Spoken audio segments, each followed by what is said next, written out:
Do you remember the first famous face that you ever made out? It was Jacqueline Onassis, and my hands were shaking. And she was the nicest, sweetest lady, and she just sat back in the chair. I was at the Kenneth Salon, and I went to do her eyeliner, and she went, ow, like that, and I looked. I had forgotten to sharpen the pencil, so it was all wood that I was dragging across the top of her eye, and she was fine. She was perfectly fine with it. I was very, very young, and I just sharpened the pencil, and I did her makeup, and she loved it. And I did her a few times after that.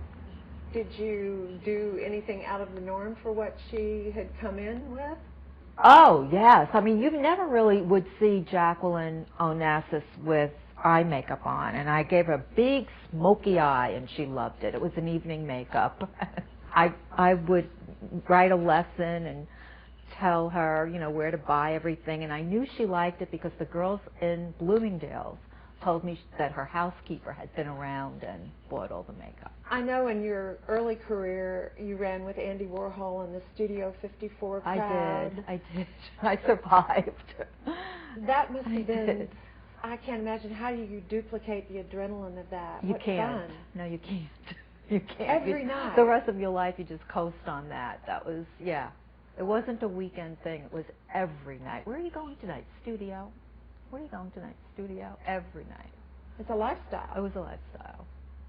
Wow. And then I would roll out of studio to my apartment and roll into work wearing exactly what I had on that night, which would be fuchsia tights and high heels and the makeup. Well, at that time, that was really the center of all pop culture and fashion, and everything came out of that.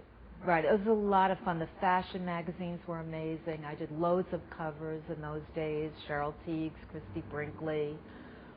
I worked with Scavullo. I worked with Helmut Newton, your favorite. I hired him to do a job once for my boyfriend who owned a hair salon. And he did the photographs for the walls.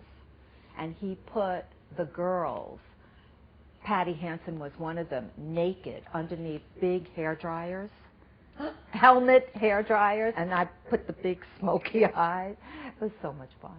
I mean, how can you duplicate that? Without stepping on any toes, some are alive and some are not photographers. I'm curious, they must all have different styles and some are easier to work with. Oh, none of them are easy to work with. No. Are they prima donnas?